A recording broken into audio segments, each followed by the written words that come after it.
Case basically ये था कि एक पिटिशनर था, उसने केस फाइल किया अगेंस्ट बहरिया टाउन, मली development authority, board of revenue और सिंध गवर्नमेंट कि ये लोगों ने उठा के 11 के मली डेवलपमेंट अथॉरिटी ने, एमडीए ने 11,000 एकड़ लैंड बहरिया टाउन को टोटली इलीगली दे दिया है। सही है, और उसकी बहुत सी रीजंस थी कि वो क्यों इलीगली दिया है, क्या पॉसिबल था क्या नहीं था। जो बोर्ड ऑफ रेवेन्यू था, जो बहरिया टाउन था और सिंध गवर्नमेंट थी जिसको एतजाज हसन, फारूक नायक और ये सारे लोग रिप्रेजेंट कर रहे थे, ये कह रहे थे हर चीज़ सही है और कोर्ट को कुछ करने की जरूरत नहीं है, एवरीथिंग इज हंकी डॉरी। इस केस को सुनते हुए कोर्ट ने अपना डिसीजन दिया है और इसके अंदर कुछ पहले की पॉइंट्स है, वन बाय वन बताता जाता हूँ। कोर्ट की सबसे पहला ऑब्जर्वेशन ये था या पॉइंट जजमेंट ये थी कि मली डेवलपमेंट अथॉरिटी को ये लैंड जो मिला हुआ था, ये लैंड किसी प्राइवेट डेवलपर को बेचने के लिए नहीं मिला था, बल्कि इसलिए मिला था ताकि ये इसके ऊपर एक हाउसिंग स्कीम डेवलप कर सके, जिस तरह वो शाह लतीफ टाउन या दूसरी गवर्नमेंट हाउसिंग स्कीम जो लोग ने डेवलप की है। तो सबसे पहली चीज़ तो ये है कि उनके पास ये राइट ही नहीं था कि किसी प्राइवेट डेवलपर को बेच दें, नंबर 1। नंबर 2, सुप्रीम कोर्ट ने कहा कि इवन अगर आपने एक प्राइवेट डेवलपर को बेचा है तो आप सिर्फ ये लैंड लीज आउट कर सकते थे, आप इसको डिस्पोज ऑफ नहीं कर सकते थे। डिस्पोज ऑफ करने का मतलब ये है कि आपने टोटल प्रोप्राइटरशिप बहरिया टाउन को दे दी है। यहाँ पे अगेन गवर्नमेंट ने, सुप्रीम कोर्ट ने कहा कि आपके पास ये राइट ही नहीं है। आपके लॉज और स्टैट्यूट्स में लिखा हुआ है कि आप ये प्रॉपर्टी सिर्फ लीज आउट कर सकते हैं, आपने उठा के लैंड डिस्पोज ऑफ किस खुशी में किया है, ओनरशिप बहरिया टाउन को कैसे दे दी, ये तो हमारी समझ से बिल्कुल बाहर है। मतलब बहरिया टाउन को एक टेनेंसी का एग्रीमेंट मिल सकता था एट बेस्ट, आपने उठा के प्रोप्राइटरशिप या ओनरशिप का वो दे दिया। थर्ड पॉइंट, आपने जो एक्चुअल सेल डीड की है उसके अंदर दो चीजें की हैं। कुछ जगहों पे आपने पैसे लिए, कुछ जगहों पे आपने प्रॉपर्टी वर्सेस प्रॉपर्टी एक्सचेंज किया है। कि फॉर एग्जांपल जिस तरह 11,000 एकड़ लैंड ये लोग ने अलॉट किया है बहरिया टाउन को, तो कुछ जगहों पे बहरिया टाउन ने कहा है कि हम तुमको ये 300 या 400 एकड़ के बजाय हमारे पास 300-400 एकड़ पाकिस्तान में कहीं और रखे हुए, हम तुमको वो दे देंगे और तुम वो बदले में ले लो ये, और हमको इसको उस प्राइवेट लैंड के बदले में ये लैंड दे दो एक्सचेंज में, कि वहां पे कोई कैश एक्सचेंज नहीं होगा, वहां पे प्रॉपर्टी टू प्रॉपर्टी एक्सचेंज हो जाएगी। तो वहां पे कोर्ट ने कहा कि ये आपने किस बेसिस के ऊपर मतलब प्रॉपर्टी टू प्रॉपर्टी एक्सचेंज किया और उसके अंदर जो आपने लैंड दिया है उसका क्या कंपैरिजन है उस लैंड से जो आपने एक्सचेंज में लिया है। कि बहरिया टाउन वालों ने उनसे ये बड़ा लुक्रेटिव लैंड ले लिया और बदले में उनको दिया ठट्टा के पास कोई लैंड, बलोचिस्तान के बॉर्डर के पास कोई लैंड, जो उस लैंड की कोई वैल्यू ही नहीं है।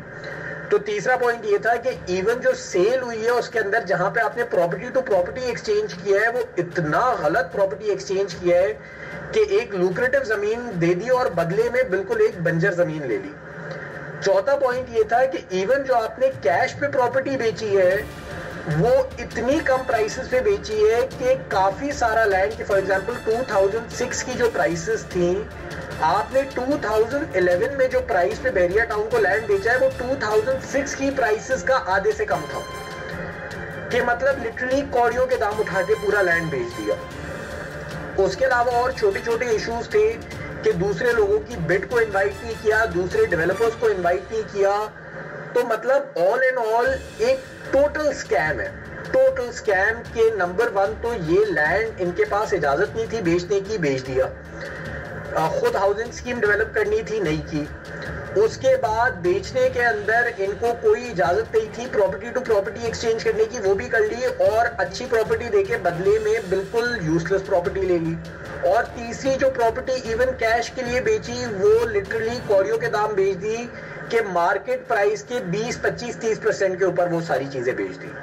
तो ऑल इन ऑल कोर्ट का ऑब्जर्वेशन ये था कि ये पूरी अल्लाह माफ करे जो डील हुई है because of the reasons just mentioned above, ये अल्लाह माफ करे लोगों को धोखा दिया गया है एक प्राइवेट डेवलपर को बेनिफिट के लिए। और प्रॉपर्ली ये प्राइवेट डेवलपर ने ऑब्वियसली इन लोगों को ड्राइव किया होगा, पैसे खिलाए होंगे जो ये लोग को इतना फायदा हुआ है और इस तरह की डील कंडक्ट हुई है।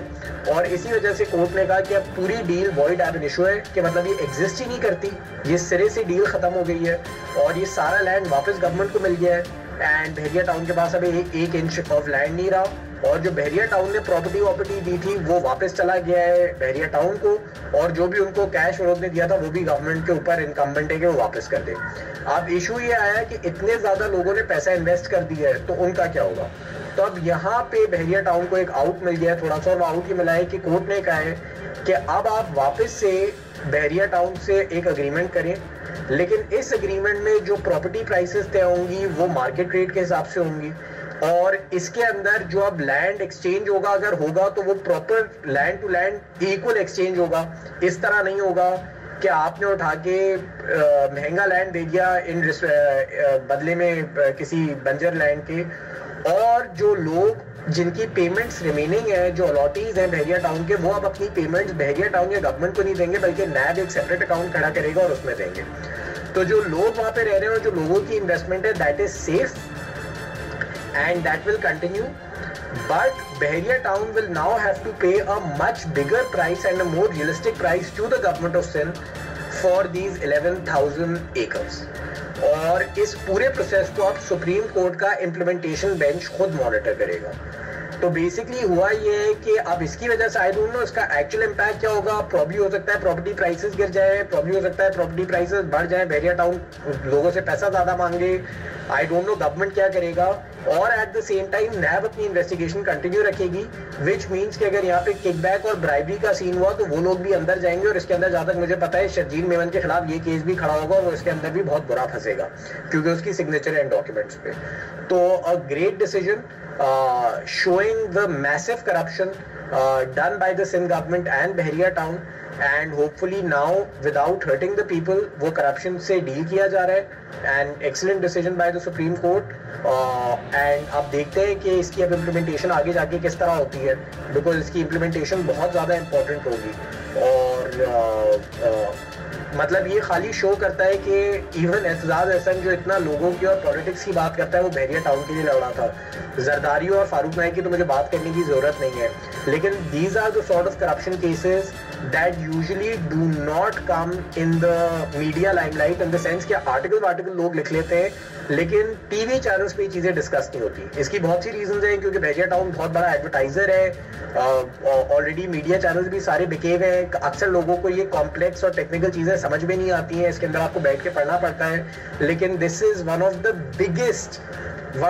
Biggest corruption cases in the country. 11,000 एकड़ लैंड, मतलब you can not even imagine कि आप कितने बिलियंस ऑफ रुपीस की बात कर रहे हैं यहाँ पे।